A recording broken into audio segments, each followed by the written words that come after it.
બોલ ગોવર્ધનનાથ કી જય, બાળકૃષ્ણલાલ કી જય।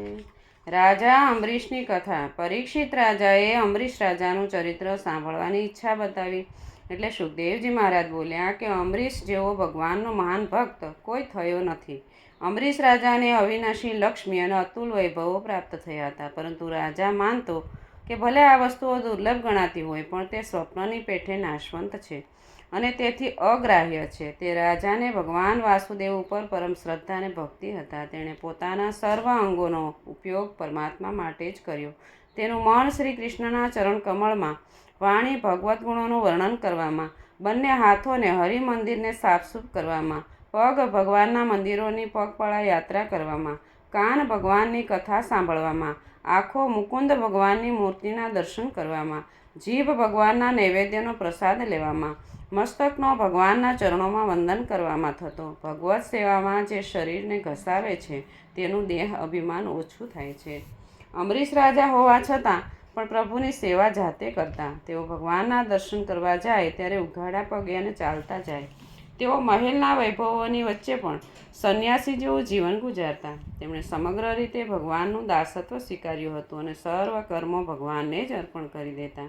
તેમણે પોતાના મહાન ઐશ્વર્ય અને સામર્થ્ય થકી સર્વ પ્રકારે પરિપૂર્ણ અને દક્ષિણાઓથી સમૃદ્ધ એવા અશ્વમેઘ યજ્ઞો કરાવ્યા હતા। આ રાજાના સેવકો પણ ભક્તિપરાયણ થઈને સ્વર્ગની કે વિષયભોગની કામના કરતા ન હતા।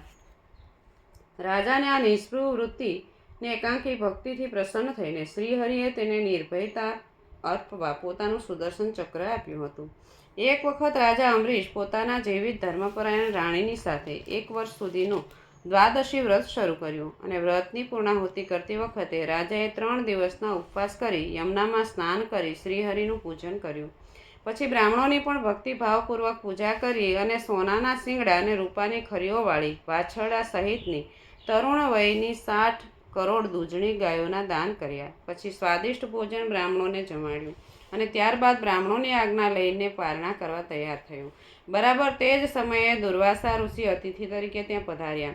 રાજાએ તરત જ ઋષિનો સત્કાર કરી પૂજન કર્યું અને ભોજન લેવા વિનંતી કરી। દુર્વાસાએ રાજાની પ્રાર્થના સ્વીકારી અને મધ્યાહન, સંધ્યા ઇત્યાદિ વિધિ કરવા યમુના નદી તરફ ગયા। મુનિ જળમાં ડૂબકી મારી અંદર બેસીને બ્રહ્મ ધ્યાનમાં લીન થઈ ગયા। તેમને સમયનો ખ્યાલ રહ્યો નહીં। આ બાજુ રાજા અંબરીશને પારણું કરવા માટે 12ની તિથિ પૂર્ણ થવામાં માત્ર 1 જ ઘડી બાકી રહી હતી, પરંતુ મુનિ સ્નાન કરીને પધાર્યા નહીં એટલે રાજા અંબરીશ સંકટમાં આવી પડ્યો। તેણે બ્રાહ્મણને પૂછ્યું કે અતિથિ બ્રાહ્મણનો અનાદર ન થાય અને ત્રયોદશો બેસે તે પહેલાં પારણું થઈ જાય તે માટે શું કરવું? તો બ્રાહ્મણોના કહ્યા પ્રમાણે માત્ર જળપાન લઈ રાજાએ વ્રતનું પારણું કરી લીધું અને મુનિ દુર્વાસાના આવવાની રાહ જોવા લાગ્યા। થોડી વાર બાદ નિત્યકર્મ પતાવી દુર્વાસા મુનિ ત્યાં આવી પહોંચ્યા। મુનિએ રાજાની મુખાકૃતિ જોઈને માની લીધું કે રાજાએ પારણું કરી લીધું છે। તેઓ ભૂખ અને ક્રોધને લીધે કાંપવા લાગ્યા અને બોલ્યા કે હે રાજન, તે મને નિમંત્રણ આપ્યું પરંતુ તે તો મને જમાડ્યા પહેલાં જમી લીધું। તને ભક્તિનું અભિમાન છે કે શું? લક્ષ્મીના મદથી છકી ગયેલો તે અધર્મ આચર્યો છે। ત્યારે અંબરીશ રાજાએ કહ્યું કે હે મહાત્માન, મેં તો માત્ર જળપાન જ કર્યું છે, મેં ખાધું નથી। પરંતુ દુર્વાસા એટલે દુર્વાસા, તેઓ રાજાની કોઈ વાત સાંભળતા નથી અને ક્રોધિત થઈ પોતાના માથેથી જટા ખોલી નાખી અને તેમાંથી કૃત્યાને ઉત્પન્ન કરી। તે કૃત્યાએ ઋષિને કહ્યું કે તું રાજાને માર। તો કૃત્યા હાથમાં ખડગ લઈ ધરતી ધ્રુજાવતી રાજાની સામે આવી તો પણ રાજા તો નિર્ભય બનીને સ્થિર ઊભા રહ્યા। તેવામાં સૌના આશ્ચર્યની વચ્ચે શ્રીહરિનું સુદર્શન ચક્ર પ્રગટ થયું અને કૃત્યાને મારી નાખી। અંબરીશ રાજાને ખ્યાલ નથી કે આ સુદર્શન ચક્ર મારું રક્ષણ કરી રહ્યું છે। તે સુદર્શન ચક્ર કૃત્યાને મારીને દુર્વાસા મુનિને મારવા માટે પાછળ પડ્યું।